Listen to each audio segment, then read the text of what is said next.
আসসালামু আলাইকুম গাইস, সবাই কেমন আছেন? আশা করি ভালো আছেন। চলে আসলাম আরেকটি নতুন ভিডিও নিয়ে। আজকের ভিডিওটি হচ্ছে হাতে মাখানো বেলে মাছের চচ্চড়ি রেসিপি। তো গাইস, প্রথমেই দেখে নেব কি কি উপকরণ লাগছে। এখানে একটি প্লেটে কিছু বেলে মাছ ভালো করে কেটে ধুয়ে নিয়েছি, আর এর সাথে নিয়ে নেব কিছু চিংড়ি মাছ। এটা অ্যাকচুয়ালি অপশনাল, আপনারা চাইলে এটা দিতেও পারেন আবার নাও দিতে পারেন। এখানে কিছু আলু কুচি করে নিয়ে নিয়েছি। আমি এখানে জাম আলুটি ব্যবহার করেছি, আপনারা চাইলে যে কোনো আলু ব্যবহার করতে পারবেন। অন্য আরেকটি প্লেটে দেখতে পাচ্ছেন কুচি করে রাখা পেঁয়াজ, কুচি করে রাখা ধনেপাতা, ফালি করে রাখা কাঁচামরিচ, শুকনা মরিচের গুঁড়া, হলুদের গুঁড়া, লবণ, সামান্য পরিমাণে আদা বাটা, রসুন বাটা, জিরা বাটা। আপনারা পরিমাণ মতো উপকরণগুলো ব্যবহার করবেন। গাইজ, আপনারা যারা আমার চ্যানেলটি এখনও সাবস্ক্রাইব করেনি, প্লিজ চ্যানেলটি সাবস্ক্রাইব করে দিবেন। এখন একটি কড়াই নিয়ে নিয়েছি, কড়াইতে পরিমাণ মতো তেল দিয়ে নিয়েছি। আমি কিন্তু চুলা অন করিনি, যেহেতু আমি হাতে মাখাবো তাই এক এক করে সব উপকরণগুলো কড়াইতে দিয়ে দেব। প্রথমেই আমি পেঁয়াজ কুচিগুলো দিয়ে দিয়েছি, দেন ফালি করে রাখা কাঁচামরিচ, এরপর একে একে সব উপকরণগুলো দিয়ে দেব। হাতে মাখানো তরকারি কিন্তু স্বাদই অন্যরকম।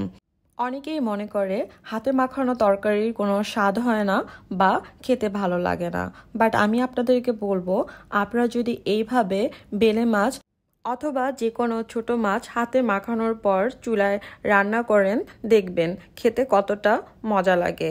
আপনারা যারা এখনও এভাবে কোনো তরকারি ট্রাই করেননি, অবশ্যই ট্রাই করবেন এবং কমেন্ট করে জানাবেন খেতে কেমন লেগেছে।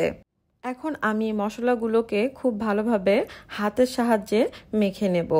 এরপর কেটে রাখা আলুগুলো এর মধ্যে দিয়ে দেব এবং আবারও উপকরণগুলোর সাথে আলুগুলো ভালোভাবে মেখে নিতে হবে। যেহেতু এই রেসিপিটা হাতে মাখানো, সেহেতু হাত দিয়েই মশলাগুলোকে ভালোভাবে মিক্সড করতে হবে বা উপকরণগুলো মেশাতে হবে। এ পর্যায়ে চিংড়ি মাছগুলো দিয়ে দেব। এখানে আপনারা চিংড়ি মাছের পরিবর্তে অন্য যে কোনো মাছও নিতে পারেন। দেন বেলে মাছগুলো দিয়ে দেব এবং সব মাছগুলো আলুগুলোর সাথে এবং উপকরণগুলোর সাথে মাখিয়ে নেব। যখন মাছগুলো হাতের সাহায্যে মাখাবেন তখন কিন্তু একটু লক্ষ্য রাখবেন যেন বেশি প্রেশার না পড়ে, তাহলে কিন্তু মাছগুলো অর্থাৎ যেগুলো ছোট ছোট মাছ রয়েছে এগুলো কিন্তু ভর্তা হয়ে যাওয়ার সম্ভাবনা থাকবে। দ্যাটস ওয়াই একটু সাবধানে মাখাবেন। পরিমাণ মতো পানি দিয়ে দিব।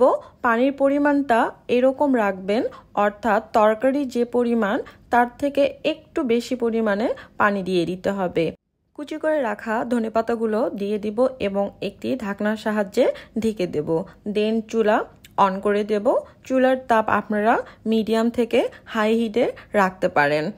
কিছু সময় রান্না করার পর তরকারিটা একটু আবারও নেড়েচেড়ে দিতে হবে, অর্থাৎ ঠিকঠাক করে দিতে হবে এবং আবারও ঢাকনা দিয়ে ঢেকে দিতে হবে।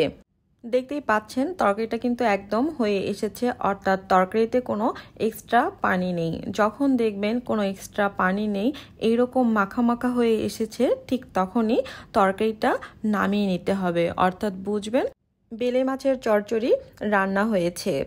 দেন একটি সার্ভিং ডিশে সার্ভ করে নিব। হয়ে গেল পারফেক্ট অ্যান্ড ইয়াম্মি হাতে মাখানো বেলে মাছের চচ্চড়ি রেসিপি। সো গাইজ, ভিডিওটি কেমন লাগলো অবশ্যই কমেন্ট করে জানাবেন। টিল দেন সবাই সুস্থ থাকবেন, ভালো থাকবেন। দেখা হবে নেক্সট কোনো ভিডিওতে। আল্লাহ হাফেজ।